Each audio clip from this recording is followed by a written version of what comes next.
Hello and welcome to Season 4, Episode 24 of Unlimited Opinions. I'm Adam Bishop. I'm Mark Bishop. We are, of course, reading Alan Ryan's On Politics, a book describing the history of political theory from Herodotus to the modern day. And this time we are pretty much in the modern day with this chapter, talking about empire and imperialism, starting off with some ancient forms of imperialism and sort of the history of European imperialism, and then some more modern 20th century thinkers. What do you think of this chapter overall? Good. Good? I don't know. What are you looking for? I don't know if you had any opening thoughts. Do you have any opening thoughts? I guess I'll answer your question, then you can have your opening thoughts.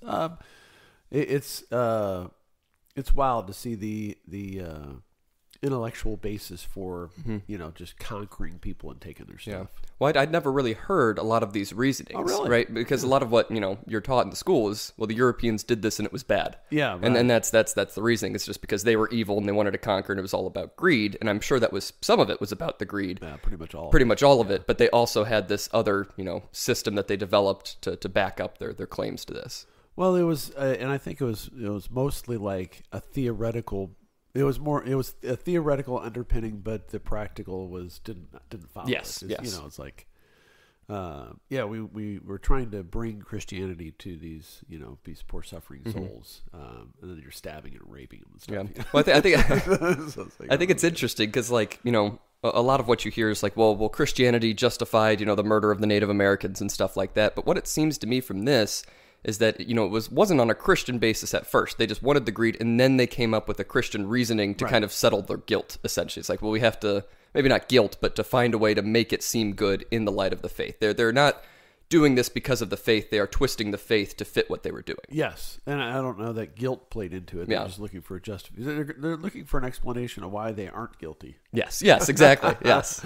I feel okay about this. Should I? Yes. That was the answer they came up with. Yes. I think there's some, and people nowadays are like, oh, it's always terrible. But there are some logical basis for some of the development and the colonialism. I mean, when you see what happened with the countries after colonialism, the colonial powers left, they were just terrible, violent, dysfunctional governments after they gained their independence. Now, of course, the argument is, well, they wouldn't have been so bad if the Europeans hadn't come in here and corrupted everything.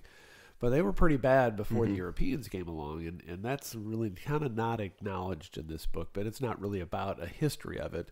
It's really just about the philosophical underpinnings and justifications for it. So yes. I'm not necessarily faulting them for it. But I think the colonialism bad education that we all receive is really too simplistic. I mean, it's mostly right, but there's other stuff going on there too. True. To kind of jump into things, Alan Ryan first starts talking about how the rise and fall of empires in the late 19th and early 20th century pretty much changed the idea of empire. It was distinctive in that acquisition of other territories did not form a single unitary state like the Roman Empire. That's what you would usually think of when you think of empire before this age of colonialism. But these were maritime empires, so more similar to the Athenian Empire of the 5th century BC and the Venetian Empire, so more of those states that sort of hold vassals but don't necessarily become part of the unitary state itself.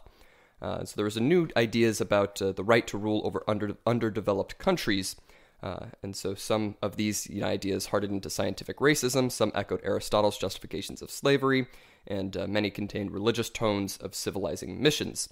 And he makes an interesting point about the 19th century Russia and U.S., which really followed the classical model, incorporating the new territories into a unitary or federal state. Of course, the unitary state of Russia, but the federal state of the U.S., and neither really saw themselves as an empire in the same sense as the French, the Spanish, and the British, although they would have been closer to the Roman Empire, which would have been the ancient idea of empire.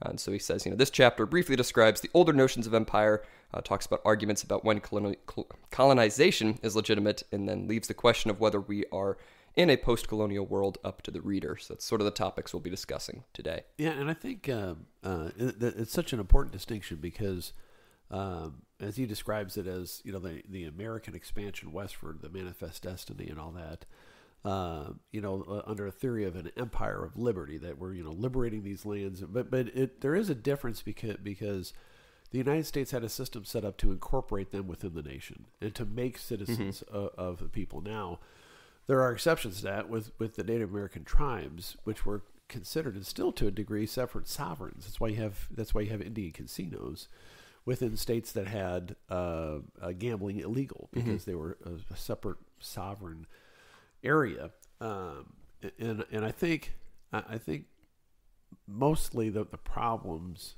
with how it was done was a matter of tactics, as opposed to, in my opinion, as opposed to whether the United States should have expanded. I am absolutely of the opinion that it should have expanded. We've talked about that many times, yeah. Right. But it didn't have to happen the way it was done, and the brutal, the depravity.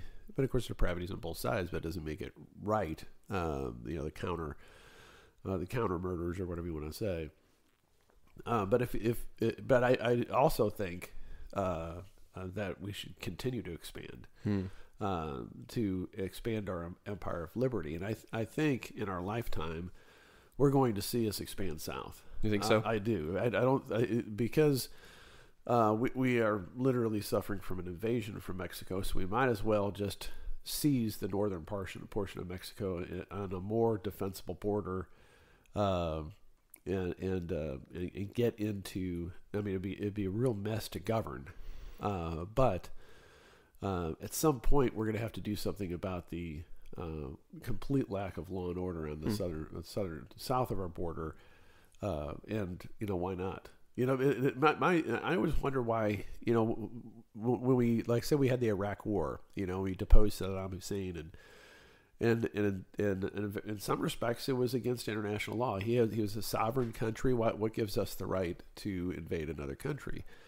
Well, it begs the question: what gives him the right to rule over those people in the first place? I mean, what is the right that rulers have over their people if there's not consent? And if it's a totalitarian dictatorship, that dictator and his henchmen have no more right to rule over the people than I do. Yeah. And so why don't we just kill them and then we rule over the people? And what's the difference? Yeah, I mean, I can't the difference is it becomes chaotic, and you want to have less international war. But I don't know if you noticed that Tucker Carlson suggested that we liberate Canada. Oh, did he? Yeah, this last week. See that? He did it half joking because he was talking about the despotic Trudeau with his. He's trying to turn into Cuba with their ever expanding COVID nonsense. Are they still in a state of emergency? Yeah, well, the United States is until May. I don't know if you saw that, but Biden still has a state of emergency until May. And, they just had released, I don't know if we talked about this, they released a survey of scientific studies with regard to masks. And it has definitively shown that masks do not work. So that's kind of an interesting development last week. That was released on the 31st of January. We are 8 minutes in, so I think that is a record for getting immediately to a topic on COVID with no relation to COVID initially. Well, we got there. I figured it in. We dubbed this thing as like with Tolkien references, and you have your little Tolkien mug there of apple juice. Yes, I do. And which I guess I should mention, we are in person this week. I'm back home for the weekend. Yes, so this is not a Zoom one. Yeah, I should talk less so that you can get on your way back to college. Yeah, that's all right. Back to beautiful downtown Kirksville, Missouri. Yes. The garden spot of the universe and the center of all things interesting and lots of action. If you come up, you'll be able to see all 3 buildings. So it's a lovely place. There's no building taller than 4 stories, maybe? I think so, unless you count the clock tower. Well, that's not really stories. That is true. Well, I don't know. It's a tower. Is there anything that's 4 stories tall? We have a 5-story tall on campus residential hall. Oh, yes, okay, yes. But I don't think anything off campus is tall. Oh, there's a hospital in town. There is a hospital. I That don't is know true. If that's more than 5 stories, though. It's gonna be. It might be. It might be. 6. I'm sure this is very entertaining to all of our listeners here. You guys talk about the buildings in Kirksville. Yeah. So we should probably move on to the ancient concept of empire. And I'm going to start with a quote from the book on page 847. Alan Ryan says, the ancient world took it for granted that states extended their power as best they could, and perhaps the oldest thought about empires is just that. If the 21st century United States is an imperialist power, as many critics maintain, it is not because Americans remain eager to shoulder the white man's burden or to follow Theodore Roosevelt in wanting to see the world neatly divided into the spheres of influence of a few coexisting nations. It is because the logic of commercial and military competition is, as Hobbes observed, a perpetual and restless striving for power after power. It kind of goes on to mention that the idea that a state's boundaries were sacrosanct was not a Greek or Roman notion. This didn't really come about until the Treaty of Westphalia of 1648, which ended the 30 Years' War on the basis that a sovereign state was not answerable to another, and that the only legitimate ground for military action was self-defense. This whole idea of, we have our own borders is relatively modern in just the history of the world. Only until 1648 do we really have a distinct notion of that, at least as Alan Ryan puts it. Yeah, what I think he means is that that there is an acceptance that you have to respect another nation's borders. Mm-hmm. Yes. Because I think nations had borders. But it's not, established borders, but this was really the first time it became acceptable to say, okay, every nation should respect every other nation's borders. Yes. And I think that's really what he's talking about. I don't know if he really says it in those, because I was reading, I'm like, wait a second, borders predate that. It's usually along a river or something, but what he's really talking about is this international thought that it's illegitimate to violate another country's borders. But before, it's just like, well, if I can do it, I'm going to take it. Yes, exactly. And they did, back and forth and go on for decades and all that stuff. Yes, exactly. He then goes on to talk about how ancient writers did not distinguish the requirements for an empire as we do. The Greeks really saw this contrast between a self-governing polis and a kingdom ruled by a semi-divine king. So that semi-divine king would be an empire, but if you're sort of self-governing, you are not. He says Persia was a kingdom and was an empire in that it had a central government and local rulers as agents of that government, and yet many entities of the Persian Empire had considerable autonomy. So even though it had autonomous sections, it was still, considered an empire in their terms. And the word empire itself comes from the Latin imperium, which really just means command. And Roman emperors first started using this term to avoid the title of rex, or king, as kingship was really thought to be a primitive aspect of politics. So really just kind of changing the terms around. Right. They're too sophisticated to be kings, yes, but they will be emperors and worship like gods. Yes, exactly. What? He goes on to say Rome was an empire because the fate of all of its local political entities always lay in the hands of Rome. So, this is still very much a central government. So he says, to define an empire must be larger than most of the states that they come in contact with. It must be multi-ethnic or multinational, and must acknowledge allegiance to a center of political authority. And then he goes on to talk about, again, the Holy Roman Empire was therefore not an empire, but a loose confederation with the goal of defending Christendom. Yes. Which is an good summary. Yes. Moving on to the Americas and the morality of conquest and colonizations. This is where we really start to get into some of the theory.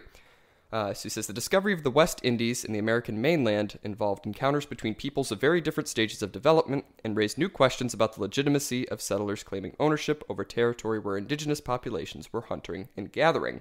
And since there was no positive law between the two populations, the question needed to be answered via natural law, what is common between all of us. He says the discussion began among the Spanish. The royal government wanted the American Indian subjects to be treated as peasants, essentially allotted to a patron to whom they might owe tribute or, serve and labor for, but not really become slaves, because in return the patron was supposed to protect them from theft and assault, and this was designed as the encomienda system. However, of course, large numbers of these American Indians died due to ill treatment and disease. So the most distinguished writer on the morality of colonization was the early 16th century theorist Francisco de Vitoria, a Dominican and a Thomist who was deeply hostile to the Reformation, but was frequently consulted by Emperor Charles V. And he defended absolutism, but would not bend the dictates of natural law to the needs of the powerful. So he denied that the Spanish had dominion over the Indians by the donation of Pope Alexander VI, because the Pope had no temporal dominion for this, nor did the emperor have universal temporal jurisdiction, but he did still make a case for Spanish seizure, but not total conquest, so kind of a middle ground. I like that the Pope thought it was within his authority to grant like half the earth to the Spanish. You guys could just take everything west. Just go for it, guys. I suspect there may have been a bribe involved. Yes, most likely. I think this Vittoria is correct in his assessment that the Pope does not have that authority. But he did defend this seizure, and he did it by relying on Thomist theology. So he says that we have a duty to protect the innocent when possible, and to always preach the gospel whenever we can. And so the Spanish in the Indies were ambassadors. I said spinach. The Spanish in the Indies were ambassadors and should be treated as such. And anyone who obstructed their spread of the gospel was to put themselves in a state of war. So therefore, this conquest and the colonization was justified via just war theory. Of course, there became a more extreme view that infidels are in a state of war with Christian civilization as a whole and may be rightly conquered and enslaved, and this is what Vitoria was resisting.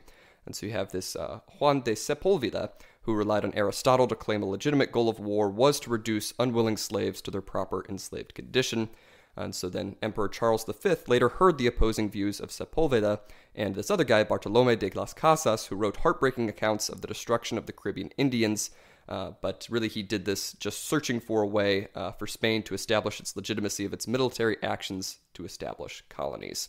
So you do have these differing perspectives among the Spanish, but really the emperor was really just looking for a justification. Yeah, well, I mean, there were the thing that's really interesting is the argument that you have a responsibility to bring the gospel to those that have never heard of Jesus, and then what is the extent of your responsibility as a leader of the church to do that? Now, granted, they did it at the tip of a spear, but back then that's how you made contact with. And it must have been just such a shock to them to have discovered these indigenous tribes that didn't speak any recognizable language to them and had these weird customs. And like of course the worst were in Mexico, or that area where they had human sacrifices and all that stuff, and they must have been aghast at that and viewed that, I think, correctly as a form of satanic activity, or worse, and what do you do with that? Yeah. And then if you have this society that is sacrificing children on an altar, I mean, a lot of them, what's your moral responsibility? So if you have the military power to overthrow this government, and of course it benefits you financially, what is your responsibility? Under those circumstances? I don't know the answer to that. Yeah. I don't think it's as simple as people say. Well, they shouldn't have come in there, and they should let the indigenous people rule themselves. But what if they're despots too? It goes back to my earlier question, about overthrowing Saddam Hussein. What gives those guys the right to do it? Yeah. Well, you'd say, well, they were chosen by the locals. No, I don't think so. I think they murdered their way to the top too. So it's a tough question when it really gets down to it. Once you make contact with people that have, not all of the indigenous peoples were violent. So I'm just talking about the extreme example. Yeah. But what kind of responsibility do you have if you really do think you should be bringing the gospel to people? And most of the people died due to like smallpox and other diseases they didn't have immunity to, and it wiped out entire civilizations. I don't know. What do you think? I mean, I don't know if I have an answer to that question, but to your point about, the duty to spread the gospel to people who have never heard it, that's not something that's like gone either. Actually, one of the biggest linguistic groups in the United States is an evangelizing group. One of the biggest preservers of endangered languages is a group that specifically translates the Bible into those endangered languages. Is that right? So, yeah, at least in America. And so it's a missionary group. It's a Christian organization. And so they preserve these languages because they want to write the Bible in these languages to give it to these, minority populations who speak. What are those languages? What are you talking about? A lot of them, like in South and Central America. So, up in the Andes, especially little pockets of languages as well. These would be just spoken word languages. Are they written word? Or I'm not sure. I'm not sure on the details of all of them. They do a whole bunch of them. Yeah. But Papua New Guinea as well is a big one. I think that's the country with the most languages overall. They have like 650 languages in that one tiny country. You got to be careful there, I think. Going to those tribes. Probably. Well, they used to be cannibals. Well, some of them, sure. Yeah. Yes. Anyway, back to the book. That's a good. Thank you for the fun fact. Well, it's just true. Yes, that is true. That is true. But moving on to jurisdiction and ownership. Because this rise of the maritime empires raised the question of jurisdiction. All these competing empires in the same ocean. And so the open sea could not be claimed, but it was always understood that pirates could lawfully be killed by states whenever they were found. And so there's a concept of fishermen who are entitled to use the sea as in a collective possession to the people who fished in it, but none of it really belonging to anyone in particular. So this idea of fishermen was also kind of extended to the Indians because they hunted over the land but did not cultivate it and so did not own it. And so they were using it, so kind of taking, the idea of fishermen on the open sea. You have these American Indians who are kind of like hunters on the open land. They don't really own it, but they use it. Yeah, and I do want to say one thing. His summary over when he distinguishes like the open sea versus a lake or a river, he talks about the riparian rights, and that varies from state to state in the United States. Like in Missouri, the reason why we can go kayaking down like the Black River is because in Missouri, if it's a stream, that is owned by no one. You can have the property deeded to you that's underneath the stream, but the stream itself is public. Interesting. But then you get into all sorts of problems with trespassers if you have to go to the bathroom or something, or if you go to shore, you're technically on somebody's property then, but aren't when you're in the stream. Yeah. And so that's the way it is in Missouri, and depending on the lake may be public too, or dedicated to the public. But lakes are a little bit different because you can own. It's not a navigable water, and if it's a navigable water, you can't own it. Interesting. It's kind of like it's kind of like, can you put your foot in the stream, more than once? Can you own something that's flowing through your property? And the answer is no. Interesting. And so it's a similar thing, like with the sea, is like you're just summarizing. It's a common. It's not owned by anybody. Of course, that's been expanded and detailed a lot over the last 200 years, where you have treaties, international treaties that say the nation controls so much of the water out to the, I forget what line it is. Yeah. And then you have a further line that is like, I don't know, they call it like some sort of security zone. They don't own it, but be careful if you bring a warship in there, that type of thing. But then I'm going to kind of segue into what he's talking about, which is the land. So, and I've talked about this in previous episodes about the illiterate nomads of North America, like the Cherokee and all those. Well, what right do they have over any particular plot of land if they're just going from place to place and they're hunting? They have, as he says, they'd have a right once they kill an animal, they possess it, they can own that. Or if they're fishing, they get the fish or whatever. But do they have any right of ownership to the land, or is it pretty much just like the sea? Yeah. But then can anybody else own the land? Well, under English law, if you put your labor into it, your work into it, you fence it off, and you're farming, and you're creating a residence, a permanent residence, you own it, and that's where the justification for the Europeans coming into this vast expanse of land that the Indians did not regulate, did not control. They didn't have borders. I mean, they had areas that they considered theirs, and they may kill rival tribes if they encroached upon their area, maybe some sort of landmarks, but it's not like they had written treaties that say we own this and that. Yeah. And to make that point, to continue that, it was really enunciated or kind of espoused by Hugo Gratius, who made the case in 1609 that no nation could claim dominion over the open sea, and then he expanded this in 1605 with his work De Jure Belli ac Pais, which described the doctrine of what rights we have over what is not owned. And so, like you were saying, using the land by farming established a natural title to ownership, and this was the basis of Hobbes and Locke's arguments later. Hobbes believed the Indians to be in a state of nature and to have miserable lives, and so a stable system of property rights enforced by an uncorrupt and effective government were essential to civilized life. So essentially making the argument like you make, and that it was better for all of these American Indians once these nations were developed. Yeah, their point is that that essentially they're in a state of anarchy, and so you're bringing order to it, and so it benefits them as well. Yes.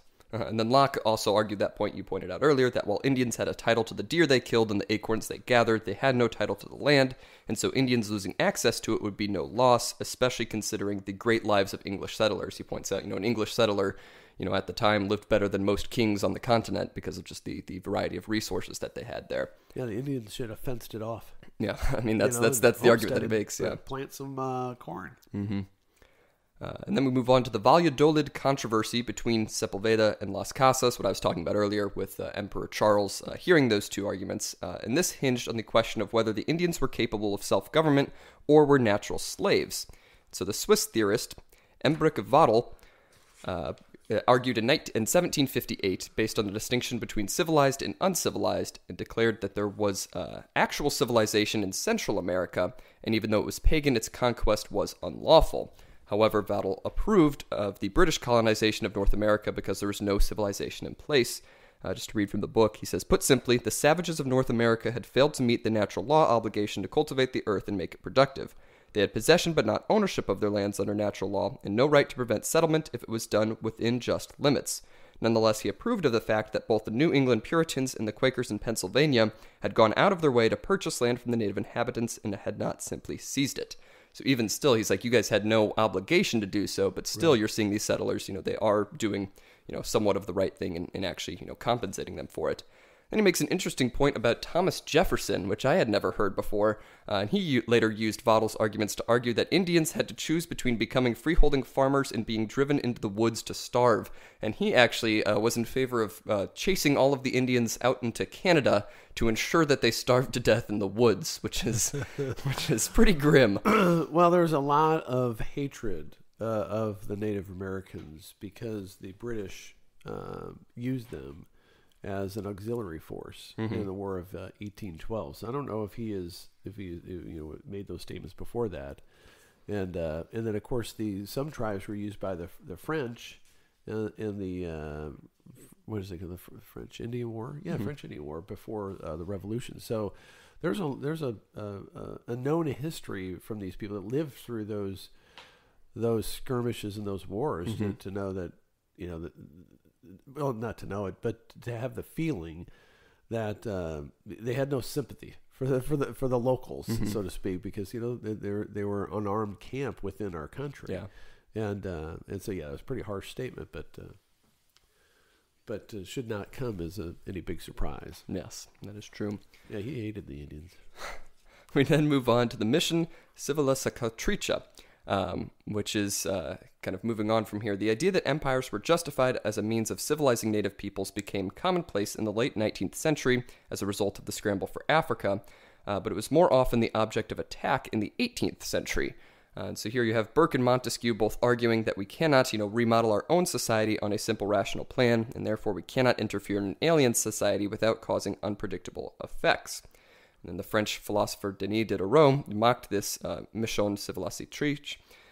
He says on page 859, no reader of his supplement Au Voyage de Bougainville, written in the 1770s but published only in 1796, has been able to talk of a mission civilisatrice with a straight face. Diderot's comic rendering of the encounter between a repressed Jesuit priest and the benign, sexually liberated Tahitians is a sharp reminder that the question of which society is more civilized than which may defy a rational answer. So this idea of, we can't really compare civilizations in such a way kind of became common here in the 1700s. Yeah, I mean, there's always this moral relativism and the disparagement of traditional Western society that goes back at least to then. Yeah, apparently. And he even mentions at the end of that paragraph is that the Europeans certainly had a capacity for murdering and corrupting the locals.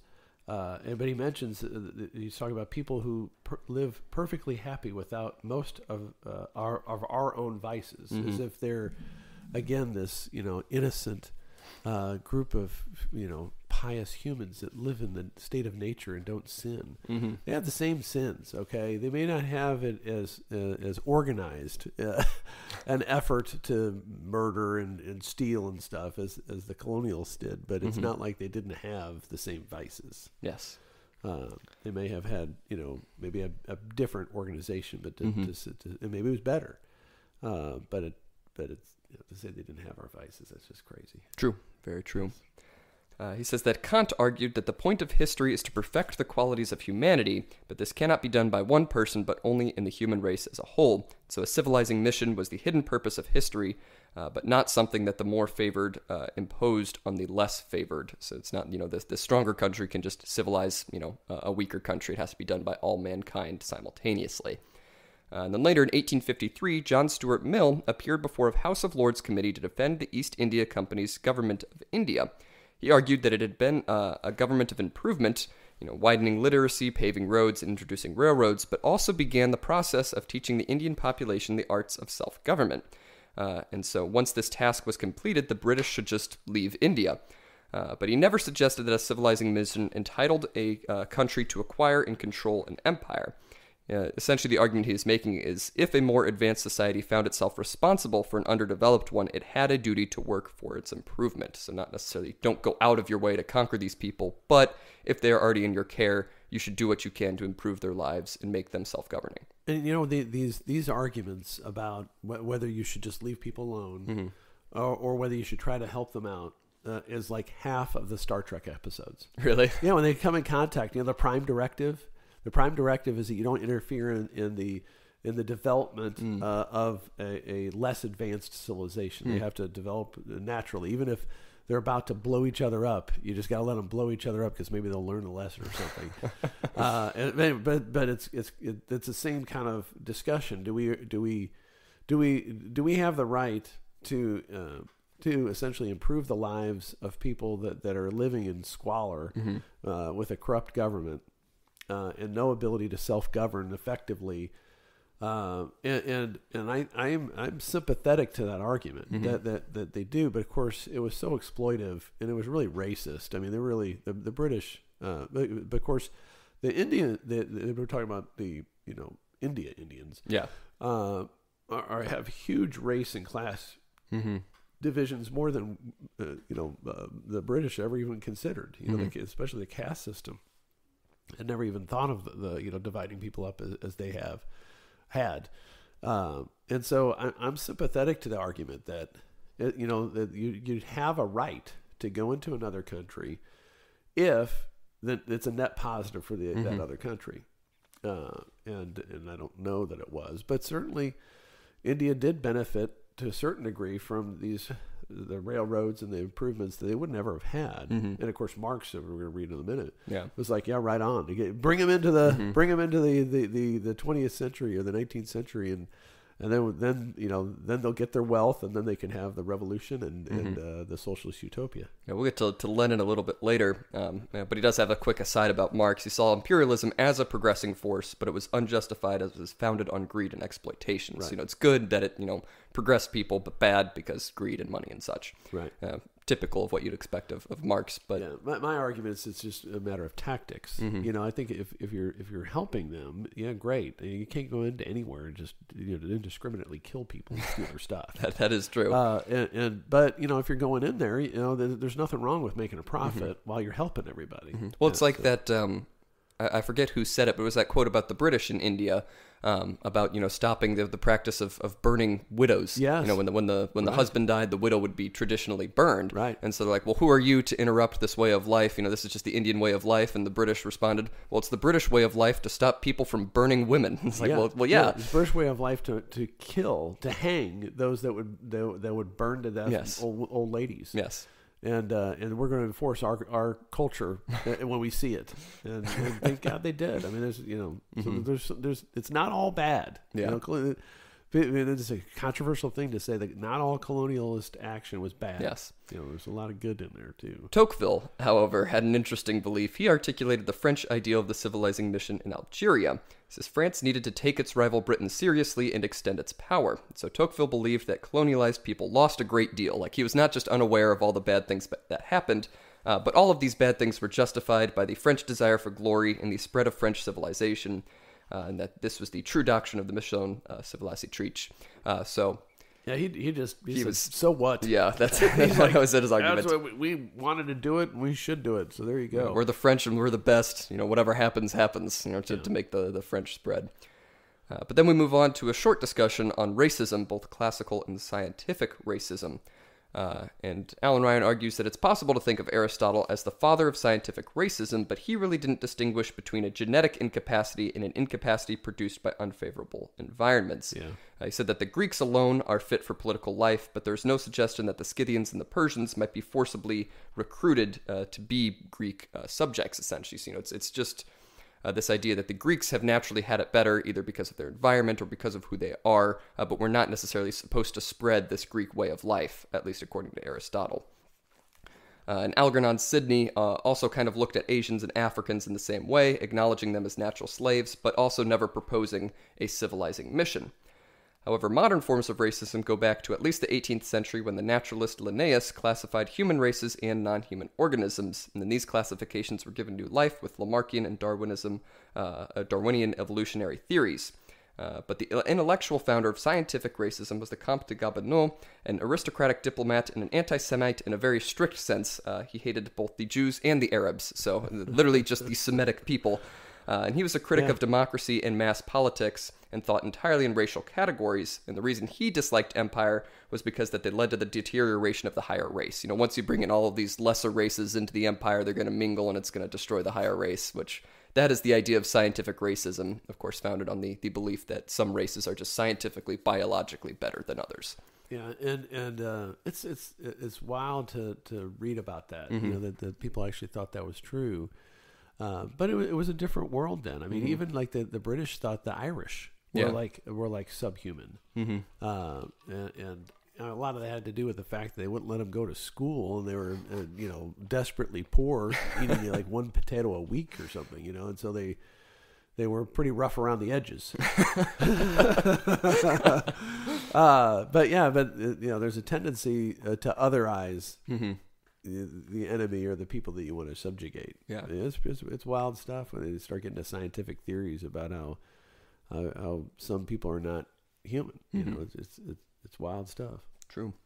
Then move into Lenin and the Marxist view of empire. So Marx believed that the working man really has no country because capital flows wherever property is found, and then the proletariat could not afford to have a country or property. And so the proletariat has no stake in any country because they have no property, and because property defines the country, they have no country. And so he believed that they really wouldn't fight the working class of anybody of any other country. However, this expectation did not come to pass because he found that the working class would of course fight the working class of another country on just about every occasion. Anytime anybody went to war, of course, it was the working class fighting the working class.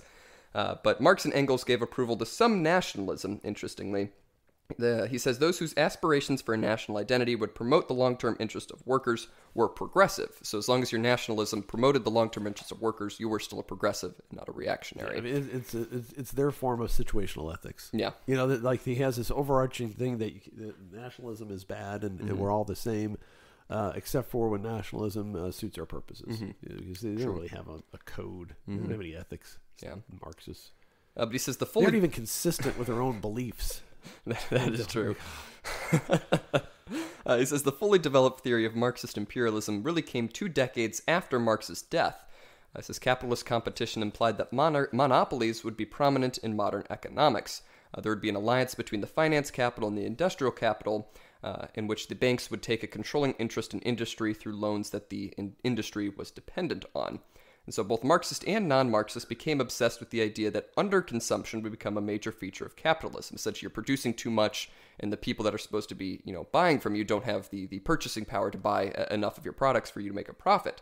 And so monopolies searching for profit would look overseas for consumers. And so this is where we get to Lenin, because Lenin saw the industrial plants that were established in Russia, and he saw that they were larger than the plants in the investors' home countries. So, the place that the company was founded had bigger overseas plants than at home. And so he believed that political upheaval would break the weakest link in the capitalist chain and bring on proletarian revolutions. He says, if we revolt here in Russia, all of these plants will crush, the capitalist chain. But he borrowed this theoretical underpinning from J.A. Hobson, who was actually a left-wing liberal, who believed that imperialism exacerbated the disease it was meant to cure. In searching for profit overseas, the profit would only go to the investors and not to the hands of the people to solve the problem of underconsumption. So this is his idea. So if you want to solve underconsumption, you have to make sure the money goes to the people, not just the investors, so you can keep it in your home country and the people there can continue to buy your products and make profit for you there. Which I think is a better theory than Lenin's, we just need to demolish these plants in Russia and start, the proletarian revolution. But that's Lenin for you. Yes. Then we move on to decolonization, nationalism, and religion. It says, in the 20th century, imperialism quickly shifted from being a source of pride to a term of abuse. It kind of makes the point that, in 1920s, if you were in Britain, you were taught, to find pride in the amount of red that was the British Empire on the map. But then in 1960s, the word empire was essentially a bad word. It's not a good thing to be an empire. And I don't think they get enough credit for divesting themselves from their empire after World War II. What other country would do that? I mean, and Great Britain doesn't get enough credit for ending the slave trade. I mean, they were at the forefront of that. We were just talking about that in, I'm taking a historic trials course this class, so we're talking about, I forget the name of the case, but there was a ship sailing up from Cuba where it was still legal to have slaves to some regard, and then they were taken to the United States and stuff like that. But we were talking about sort of the history of slavery, and the professor was making the point, the America and Great Britain usually get a bad rap because, they were the quote-unquote white enslavers and stuff. Right. He says, between those two people, they had the strongest and earliest anti-slavery movements. Yes. The Britain completely outlawed it, and then they made other countries sign treaties because they were so powerful. They were the biggest, naval empire in the world. They had these other countries sign treaties that, hey, we're not going to, continue this trade. Of course, it was still, had illegally, and so the British Navy spent a lot of their resources literally patrolling the west coast of Africa to stop slavers. Right. But it's always seen as the white people, the Americans and the British. Because the Marxist dipshits that hate white people and Western civilization don't read a book. Yeah. Because they just won't acknowledge the complicated reality that is history. Mm-hmm. There's good and bad with so much stuff. Yeah. There's almost never, a bright line. These guys are good. These guys are bad. No, the Nazis are an exception. Stalin is the exception. The communists are always the bad guys. Mm-hmm. So I'd say that's the exception. Mm-hmm. Marxists and communists always bad. Yes. Well, but we still fought with Stalin in World War II to get the other bad guys. Mm-hmm. There's another interesting note. The country that received the most slaves was Brazil.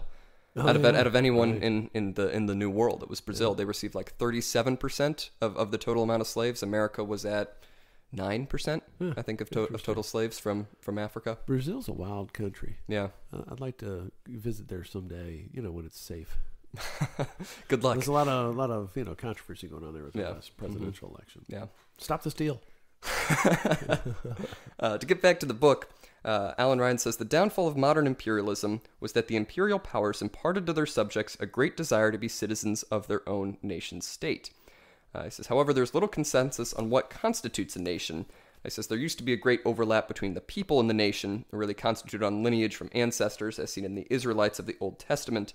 But the modern nation-state is said to have originated with European rulers centralizing power and administering affairs through bureaucracy in the 16th and 17th century. That's really what we think of when we think of as a nation, some sort of centralized authority, some amount of bureaucracy sort of managing the affairs. Well, and I don't think he really mentions that really the United States has changed the concept of a nation-state with how we welcome immigrants and make people citizens fairly easily. I mean, I think probably more easily than any other nation on Earth. I think a lot of people forget just how ethnic based it was, and in some places still is. It's if you are of this race or of this or speak this language was really more common than the race thing. It's like, okay, then you are part of this country. If you were speaking German in what is now France, you would probably be just considered a German, not a Frenchman, even though you're living in the borders of France. Right.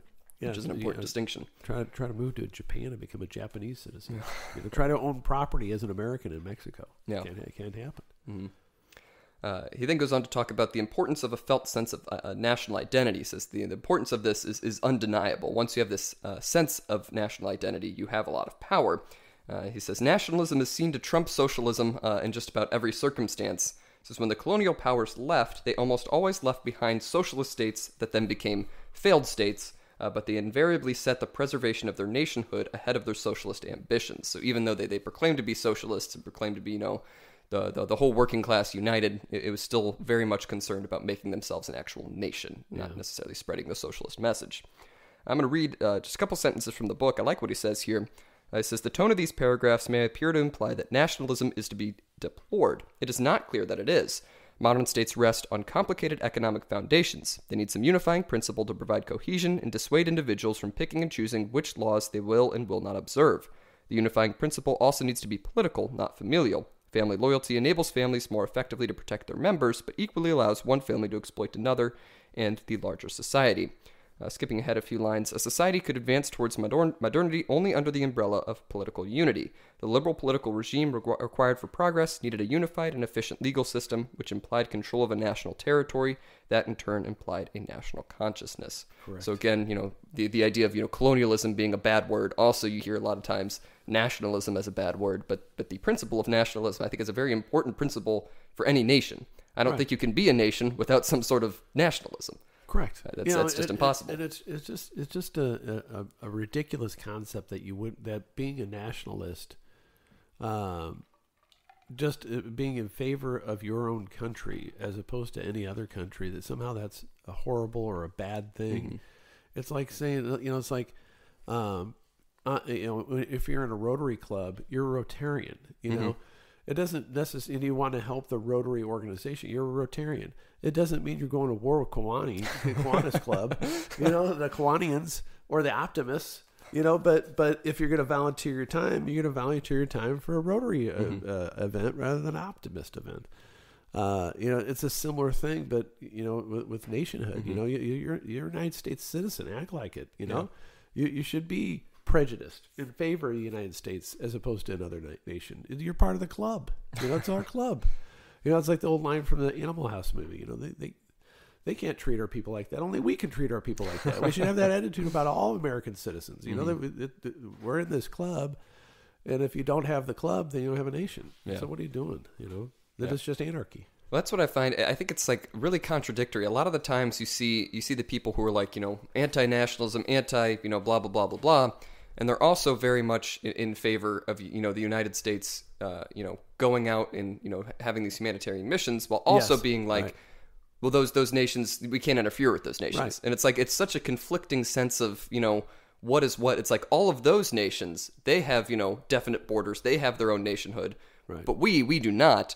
But we still have a duty to help them, but we should not interfere with their affairs. Correct. It's just a lot of inconsistency, and it's really getting me aggravated, which has been going on for years, is when you have these foreigners coming in here, the line jumpers, border jumpers, and they're called undocumented immigrants. They're not. They are documented foreign citizens. That's what they should call them. If you want to say, well, you don't want to call them illegal aliens because they haven't been convicted of anything yet, okay. Well, then you just say they're documented foreign citizens. Yeah. And that would clarify a lot of the issues. And it's become so bad, that people in New York are turning into Republicans as we speak because all these immigrants are going to New York or they're getting shipped there, which I thought was a silly idea at the time, but now I think it's just brilliant. Let's share the love. Let's dump them all off in New York City, all these liberal bastions that haven't had to deal with it. Anyway, but yeah, you have to have some sort of sense of nation in order to be an effective unit, and it's okay to also support like another nation's interests or to have a mission for them, but and have international agreements. But you're an American. Yeah, true. If you're not, shut up. We then move on to the last section in this chapter, radical anti-imperialism. So you can't talk about imperialism without, the opponents to it. Correct. And there are two influential anti-imperial works that we're going to talk about, and those are Frantz Fanon's The Wretched of the Earth and Sayyid Qutb's Milestones in Social Justice in Islam. So starting off with Fanon, he was born in Martinique in 1925 and joined the resistance as a teenager in World War II. After the war, he went to France and studied psychiatry and drew on this to assault white racism. And doing this, he wrote Black Skins, White Masks, which was published in 1952, and undermined both the civilizing mission and the idea of a distinctively black worldview and culture. He thought that a dominant white culture took whiteness as a badge of virtue and blackness as a badge of evil, and these ideas really became commonplace among black American radicals in the 1960s. And then Fanon abandoned his psychiatric career in 1957 to join the Algerian National Liberation Movement, but died in 1961 to leukemia. He published two works before his death, in 1959, Year 5 of the Algerian Revolution, and in 1961, The Wretched of the Earth. And these works describe the dangerous gift of nationalism. He was, of course, a Marxist, so he did not want to rescue the peasantry and workers of Algeria from French oppression and place them under capitalist elite oppression, and he was aware that the revolution would be national liberation, so a race war and a national war, essentially the black versus the white, kick all the whites out of the country. And he unflinchingly endorsed violence of the colonial subjects, killing one of his oppressors to liberate himself. So it's not just we need to overthrow the system, but it's a good thing for you to go out and kill these white oppressors. It's similar to the medicine being the cure being worse than the disease. These thinkers that claim to be anti-racist are the most racist of all people, because they really want to categorize people by race, and it's so inconsistent, but they don't see it, and they're radicals. And really, it's just a philosophy of hatred, and they're just trying to articulate a justification, much like the rulers in Spain try to articulate a justification for exploiting the indigenous people. The black nationalists want to articulate a reason why it's okay for them to be racist against whites. Well, it's interesting to me because he's making the point that there's no biological difference between black people and white people in terms of cognitive ability, but then he's also saying this is a race war. Correct. It is time for the black people to kill the white people. Right. And I don't see how you can, reconcile those two thoughts. If we are this equal, and I get it, it's the black people have been oppressed, and so we need to overthrow the white people. But if you really believe that they are equals, why categorize them in such a way? Why not try to, work together and, change the system? But because it's just a theory of hatred. Sure. It's evil. And that's what it is. Yes. And once you recognize, it's just, I hate white people. It's a book about I hate white people. Okay. But it's dressed up as if it's some sort of chic radical scribe. We have this justification, and you can dress it up whatever you want. But I hate whitey is I hate whitey, no matter how complicated you make the book. We then move on to another product of decolonialization, which was Islamic fundamentalism with Sayyid Qutb, who was a key in the idea that the Muslim world could regain its self-respect only by purifying itself and separating from the corrupt world of the infidel. I'm surprised he doesn't have this within the pro-imperialist. Because this is an imperialist philosophy. It's just a different flavor. It's the exact same philosophy that the Christians had of trying to subjugate the infidels. I mean, the infidel in this case would be the non-Muslim. They have an imperialist philosophy, and it should have been included in that, as opposed to this.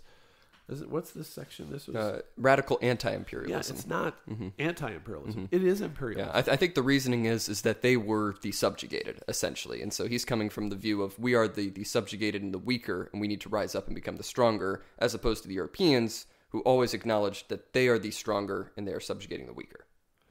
I understand that, but the philosophy is exactly the same. Yes, I agree. I'm not arguing that. I'm Muslim, so let's kill the Christians. As opposed to Christians, let's kill the Muslims. Yes. But to talk about Qutb, he was born in 1906 in a poor rural area of Egypt. In his early years, he actually wrote on literature and then turned to a short political career.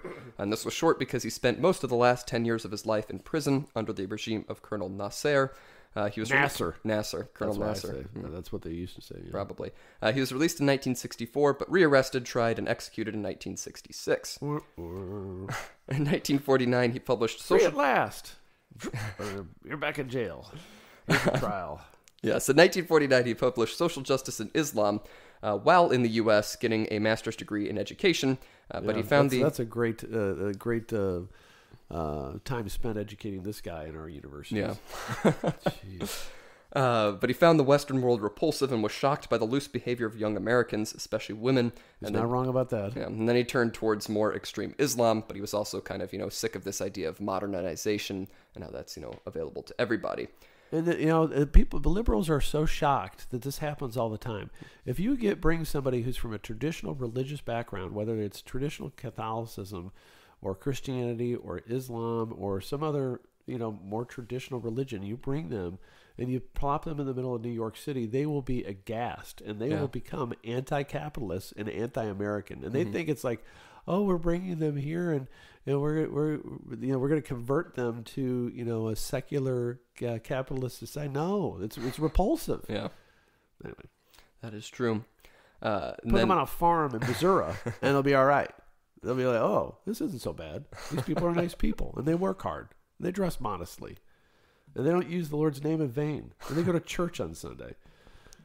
You get a lot of people converted to the American cause if you put them out in real America, and not some crazy left-wing, what. Yes, that is fair. That is another rant. But it's a bonus rant. We're getting to the end. His two works, Social Justice and Milestones, were very hostile to the non-Islamic world, suggesting a universalizing ambition of Islam. he initially supported Colonel Nasser's military nationalist regime, but rejected it when it would not introduce Sharia law as the law of Egypt. You say Sharia, I say Sharia. Sharia, I don't know. But Milestones, published in 1964 after his imprisonment, argued that Islam was the only true civilization and all other societies were of their nature backwards. He says he rejects this idea of freedom of worship. Even if Muslims can attend the mosque, go on Hajj, fast and pray as they are required, they are still in a Jahili society, or a non-Islamic society, an evil society, if they are not governed by the Sharia law. He says the Sharia? You say Sharia, yes. I say Sharia. You say Thomist, I say Thomist. But the Quran says that Islam is at war with Jahili societies, so any non-Muslim state that does not accord legal and institutional independence to its Muslim population is at war with Islam. So, essentially... It sounds familiar, doesn't it? It does. It sounds like all the Catholic or the Christian theologians saying that the indigenous people are at war with Christianity. And that's the point that he makes at the very end here. It's similar to the radical Protestants of the 16th and 17th century, saying we need to spread Christianity at all costs. And here he is saying we need to spread Islam at all costs. We're at war with anyone who is not explicitly Islamic. People are people, and that is true. They have their prejudices, and they want to justify subjugating the non-believers. Yes, true. Do you have any other thoughts on imperialism? That was a deep thought. That was a good thought. That was a good thought. Yeah. What are your thoughts about this? You haven't shared your opinions or ideas about colonialism. You've let me go on some rants without really comment. You immediately go back to the book. I think you're not sharing your thoughts. I think it's very interesting to hear. This is a very nuanced take on colonialism that I think is refreshing. Oh, because this book yes. better than a lot of things I've read in the last 20 years. Yes. Yeah, right. Because it's just so much of what you see is okay. Here's what the Americans did to the Native Americans. Yes. They killed them, they wiped them out, and then they took over. And then that is the reasoning. That's what happened when that's not really the case in every single circumstance. Right. Of course, the Americans did some awful things, like the Trail of Tears. Not a good thing, not a good part of American history. Correct. But also just acknowledging that, colonialism wasn't just, genocide. Yes. I don't think it was ever genocide. Some occasions. But I don't want to justify or make a sense that we're justifying a lot of the bad stuff that happened. But the widespread, idea of colonialism was not we need to wipe out all of these people. Correct. And just come in. It was this idea, it was this difficult sort of, idea of well these are not people at the same development of society as we are. How do we treat with them is initially the question they first ask. They are hunting in this land, they are using it, but they don't own it. But then they come and they kill us when we build houses here because, this is where they would come, once every 3 years or whatever to come and hunt or forage and stuff like that. So it's kind of like you have explorers and they find, deposits of, let's say, gold, and you want to mine the gold.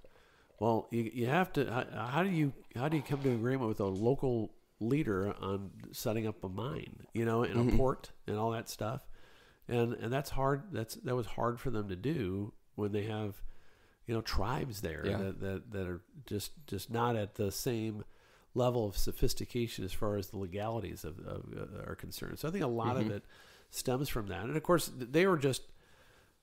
Obviously, these are one-sided arrangements, and the Europeans didn't make any bones about it. We want stuff. We're going to take the stuff. And who are you to say it's your stuff as opposed to our stuff? We found it. Yeah. The tribes are like, what do you mean you found it? We've been here for 30 years or 80 years or 100 years or whatever. And so, it's on that basis they just think they can go in and take stuff just by force. But that was kind of like the state of international relations at the time. If you can go in and conquer a country and take the stuff, that's what you did. True. And so what else are you going to do? And then, I'm not saying that's all good and they should have done it, but I think there should be some acknowledgement that they just voluntarily, in most cases, step back, after some resistance, of course. Yes. All right. Well, I think that's about all the time that we have for this episode. The next chapter is on socialisms. The first section is the impossibility of socialism, so that should be a fun one. But this has been short chapter. But it's like 2 sentences. It doesn't work. Yes. Next chapter. It's never been tried. But this has been Season 4, Episode 24 of Unlimited Opinions. I've been Adam Bishop. Still Mark Bishop. And you can, of course, follow us on Twitter at ULMTD Opinions.